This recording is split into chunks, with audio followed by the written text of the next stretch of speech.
Thank you and welcome to the show for today. I am host Alana McLaughlin and you are watching Perspectives. This morning on the show I have Andrea Hancock here to discuss substance abuse and the Tennessee opioid crisis. We are discussing her background, her education, her faith, and ultimately the experiences that she's had and the impact that she seeks to leave on local Tennessee communities. So thank you, Ms. Hancock, for joining me this morning. Thank you for having me. And let's just jump right in because you have a story to be told. Yes. So let's start with baby Hancock years. Just tell me what life looked like as a kid, where you're from, just those early kind of childhood years. Yes, life was good. You often hear of life was good until it wasn't.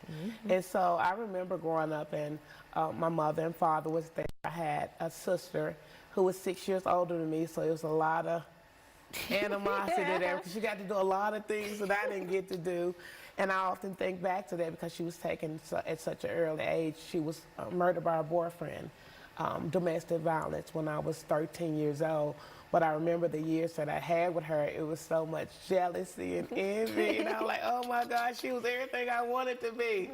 And I often say her name, Angela Hancock. I say her name because I want her name to continue. And to people to know that she was a person, she was a budding individual. But me, I had a lot of, again, animosity, but the family was okay. My father experienced substance use. He was an alcoholic. My mom was like a workaholic, but they provided everything that I needed. Materialistically, right? And I say that because as I was writing my book, I was able to think back onto a lot of my early childhood and on my journey of healing and becoming the woman I am today. I had to address some things, and so I was that child that I felt like I wasn't seen because my sister got a lot of attention because again she was 6 years older than me, and so academics was my thing. I noticed that when I got good grades, that's when I would get all the attention. And so I excelled well in school because that, again, was the attention that I received. Our family grew up on the same street, 22nd Avenue North. It was a great community. There was a lot going on on the outside, but our street was like a family street. Our actually neighbor was Miss Duncan, who was Oprah Winfrey's, I believe, third grade teacher, and she had brought on the show one time. And I remember being young and seeing a limousine come to pick her up to bring her to the show and everything. But it was just a beautiful neighborhood, family oriented. Like now, how they may say, back in the day, neighbors could maybe whoop the children or give them wise counsel or stern counsel if it's needed, and that's how the neighborhood was. It was just like everybody was aunties and grandmas. My grandfather worked for the railroad, and so my grandmother and grandfather we had a family home on 22nd Avenue North, and so we, my mom and my dad and my sister, we lived like up the street in apartments. So I spent a majority of my life on 22nd Avenue North, being brought up in the family home, and my mom and my father's home. And actually 22nd Avenue North is so significant to me also because as we'll talk about my journey of substance use disorder, on that street was actually the last place that I used. It was a home that was on up the street. So 22nd has a lot of memories for me, and also that was the street where my sister passed due to her boyfriend. He shot her. And so that's when kind of like life really happened. I had experienced some things, some trauma with molestation from a family member because I wasn't getting attention from my mom and my dad. Again, they provided materialistically for me. I don't remember waking up a day not having what I wanted. I don't remember going to bed hungry. I don't remember, I put it in the book actually, every beginning of the school year I would have like 7 fresh outfits and shoes to match. You know how that was. Back then it was like Cougar Turks was the things, and those like colored Levi's and those black by Popular Demand shirts. And so I had like all of that, right? But it was emotional and mental comforting and support that I needed. And I believe that my parents thought that I was okay because I was academically okay, and I was the good girl. I didn't give them any trouble. And on the surface, you look okay. Yes, and that's how we often are. You know, we put on this persona that everything's okay, and we're strong, and we show up in different ways, and a lot of people say, well, she's okay, and we don't often take the time to ask, how are you doing? And actually sit there. Do you need anything? Yes. And we're going to pick back up on just being able to show up for people in the ways that you've showed up for young women and men in our community. We're going to talk about your experiences and just the things that have shaped the amazing woman that you are today. And I encourage our viewers to tune into the second segment of Perspectives, where Andrea and I will be discussing substance abuse in the Tennessee opioid crisis.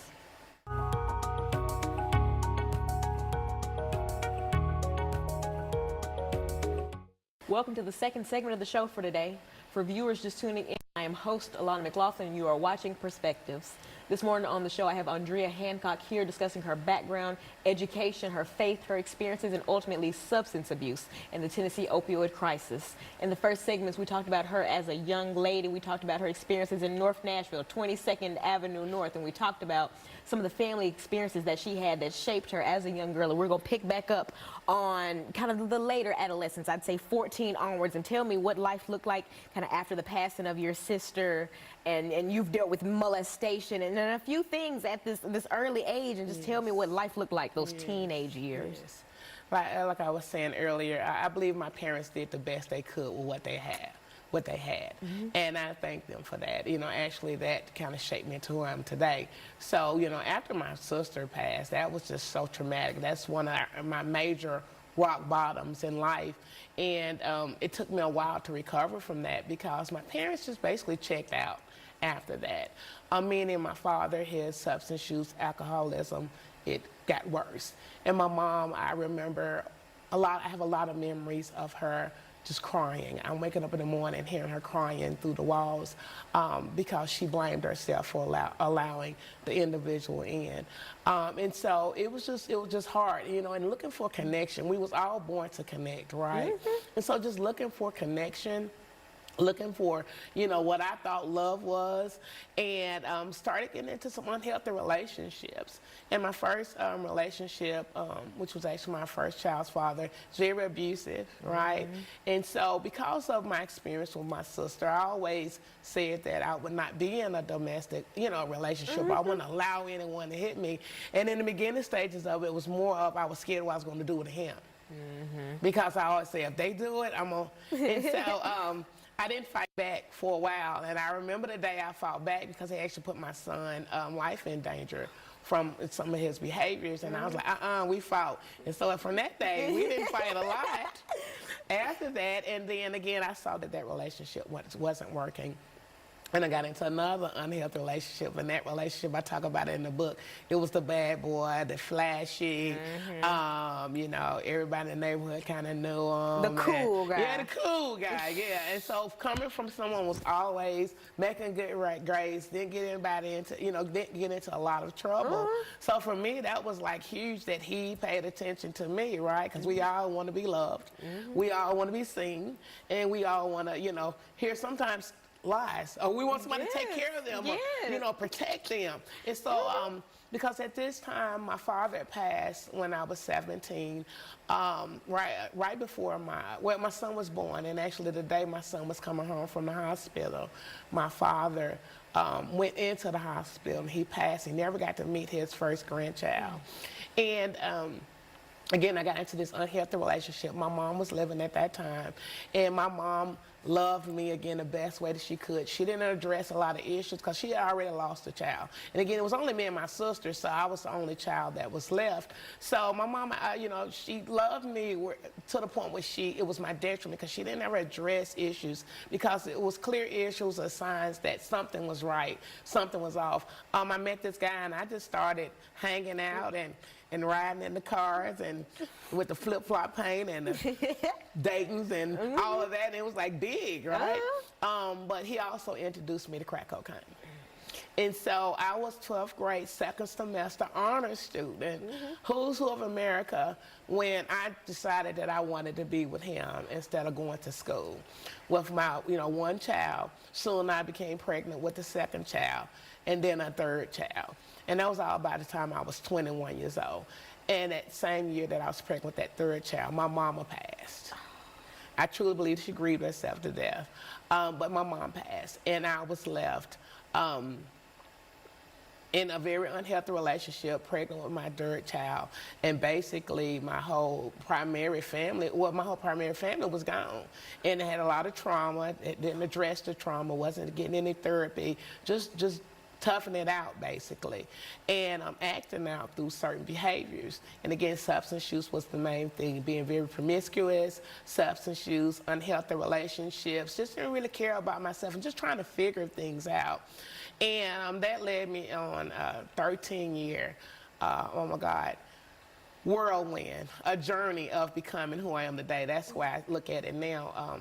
I heard someone say that, sometimes we look at our life as horror stories, right? Because we have so much that happens.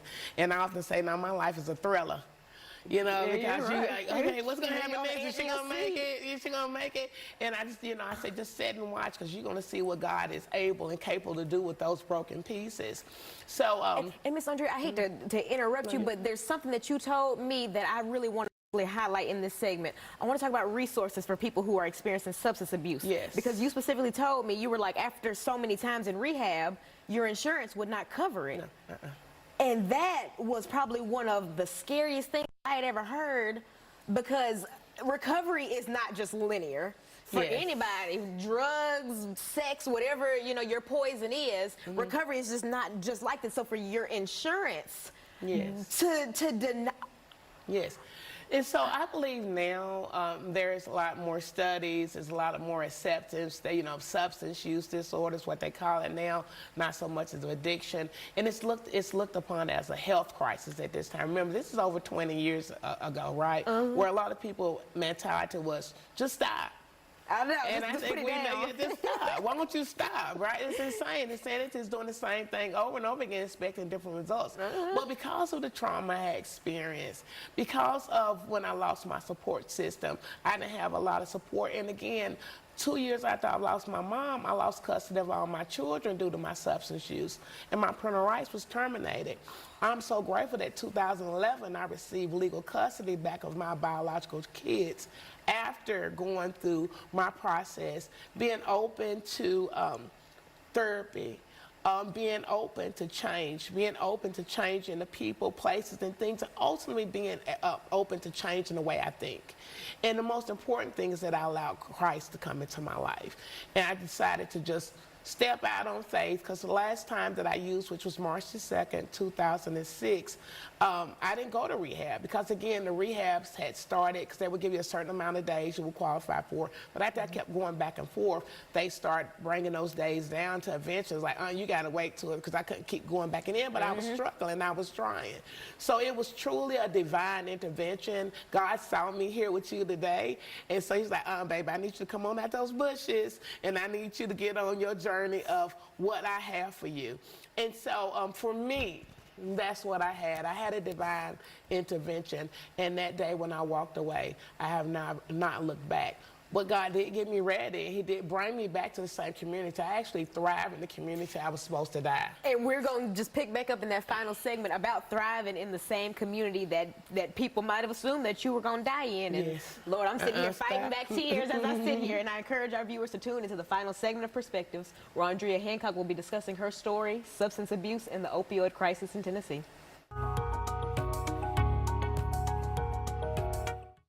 Welcome to the final segment of the show for today. For viewers just tuning in, I am host Alana McLaughlin, and you are watching Perspectives.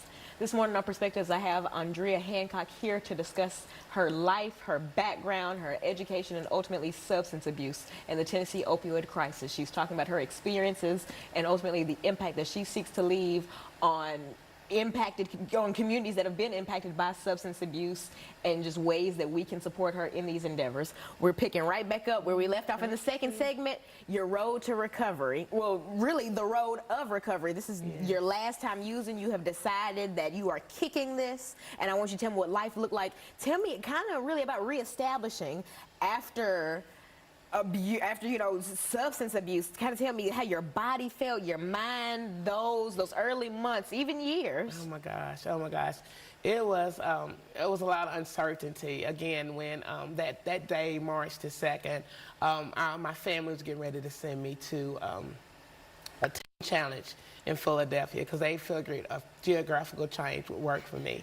And I remember that it was a mix-up in the paperwork, which I know was by divine assignment, that I was not meant to go there. So it was a mix-up with the paperwork, and I remember my cousin, who played a very pivotal role in my change because he didn't give up on me. Him and my pastor, Pastor Harold Freelix. I mean, those individuals saw who I am today. They looked past all of that other stuff because I looked the part. You know, I looked that part of someone who was struggling with substance use disorder, and so when it came down to that paperwork, they said, well, you can just wait another week and come. And at that time, I had already knew, you know, you just know what you know. I just knew that I was going to die a physical death. I had already experienced a physical death. Not physical death, a spiritual death, because I was just existing, right? And it's no way to explain how you feel when you're just out there in that state. And so I told my cousin, I gotta go now. And he was like, what do you mean? And I was like, the Lord told me it's time to go. Now this is coming from somebody who didn't look like they knew anything about the Lord. They didn't act like they knew anything about the Lord, right? And so I told him that. He said that he didn't hear me. He just heard another voice. So when he asked his wife, could I come stay with them? Of course, I had tried to stay with them before. It didn't work. And, you know, people struggle with substance use disorder. They have certain behaviors. They steal and all that. So it was a little uncertain, which, you know, rightfully so. But he asked his wife, and his wife said, yeah, she can come. And so I went to their home, and I started my journey. Early in my journey, again, my pastor, I went to his home, and he greeted me with open arms, right? And I remember leaving the home, and he just looked me in my eyes, you know, and he was there present with me, and he was like, he kissed me on my forehead, and like, God bless you, daughter. And I'm like, what is that, right? And, you know, what is that? You know, and that God showed me was his love through an individual, someone who only wanted genuinely for me to be better, who could see me who I am today, you know, not judging anything before it's time. And so that was like, well, what did he want? What was that? And I stuck around, you know, and I was like, okay. And I remember him preaching a sermon about David and how David did all kind of stuff, but God called him a man after his own heart. And when I heard that, I remember being in the church, and I jumped up like I was at a football game. And I was like, yes, because I still had these reservations. Although God had shown me, and he had loved me, he had delivered me, I still had these reservations of could he love someone like me? Because there's a lot of things, again, that you would never be able to share with people that you've done. You know, that version of you that was angry and bitter and mad and somewhat evil. You know, and being under the influence of a mood-altering drug. And so my journey started then. I announced my calling into the ministry. And ever since then, you know, I've moved up to, I was a licensed minister, and I can't think of what year I became a licensed minister, but I've been in it the whole 18 years I've been delivered. And I started volunteering at Meharry Elam. And only thing I had was my testimony. I didn't have any education at that time or anything like that, but I started volunteering because I had my experience, strength, and hope, and I knew I wanted to help others like me. And so after I went away for about 2 years, but I was still in town, but I just wasn't in the part of town where I was in active addiction. And when the Lord told me it was time to go back, I went back and I volunteered at a treatment facility that I had been in several times. And I became certified as a peer recovery specialist, and I actually was able to be hired on as a full-time mental health technician with that certification. I was the first peer support individual that they hired without the bachelor's level, you know, social work or something like that. I had that certification. I also was able to work part-time with the Sisters program. It was years ago. Sisters is a world-renowned recovery program that would work with people in the public housing areas, and they were like gurus and going out. And they actually engaged me when I was on the streets, and I was still in active addiction. They was wearing these pink coats. I still got my pink coat to this day, because that pink coat it represented years of recovery. So I was able to work part-time with them. Then I got hired on full-time. Then I started working with Stars Nashville with their Youth Overcoming Abuse program, which is the YODA program, where we provide intensive outpatient for youth who are struggling with substance use disorder. And that is something that's alarming. It's a lot of youth that are between the ages, we work with youth between the ages of 13 and 18. And so you see a lot of youth these days are struggling with heroin use, fentanyl abuse. You know, they're using opioids. And so early back in the day, it used to be like alcohol, marijuana. Now I see a lot of youth struggling with a lot of the harder drugs. Worked there as an intake specialist for a while. Then I moved to Thistle Farms, their Magdalene program. I was their residential manager for years. Then my church established her Christian Growth Ministry, which is Healing, Empowerment, and Restoration, which is a housing ministry that's for 6 to 18 months. And I actually formed that ministry on, I created that ministry based on my experiences. Because I realized not everybody come from substance use. People just come from experiences in life. Yeah. Like relocation, brokenness, relationships of convenience, divorce. And they need a sanctuary, a safe place to stay. So we run that program through our church. And also, I want to talk about, I need to know about that book. I know I kind of jumped the gun. Yes, good. From rock bottom to rock stars. Yes, so that book has been in the making for all these years. My chapter is chapter 4, and it is a journey of becoming, because it took these different versions of myself to become the person I am today, to be able to show up for the youth that I show up for, or mentor the women that I mentor from all walks of life. And these youth, they deal with a lot of issues. They deal with abandonment, being prone to trafficking because of a lot of the trauma that I experienced. So I use my experiences and to be able to relate and to be able to inspire hope with all the populations that I work with. But yes, from rock bottom to rock stars. And I am working on my own personal book, but that is an anthology with 13 amazing women who have amazing stories, and it will encourage and uplift any woman to help them get through their experiences and hope for a better day. Andrea, in this last about minute we got in this segment, plug yourself and ways that people can get in touch with you and support you.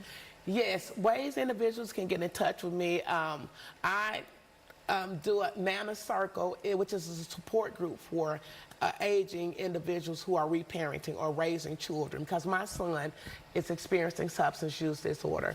And so I co-parent with 5 grandchildren, so I start seeing the challenges of that. So out of my pain, because I'm learning to turn pain into power, don't anything happen. A lot of times things that you experience is for other people. So instead of just getting down in the dumps about it, I created a nonprofit called Nana Circle, which I work under Black Mental Health Village. So if anyone want to get in touch with me, they can get in touch with me at Andrea at BMHV. That stands for Black Mental Health Village.org. They can reach out to me there, or they can reach me at my personal email, which is Andrea Hancock27 at yahoo.com. That sounds good. And honestly, with all this said, I just want to say thank you for what you've done and for, oh my God, the impact that you've had in our communities. You have truly inspired me this morning, and I can't even imagine the populations watching this who needed to hear every single bit of that. Thank you, Andrea. God bless you. And to our viewers, thank you for allowing us one more morning to share one more perspective. Good morning.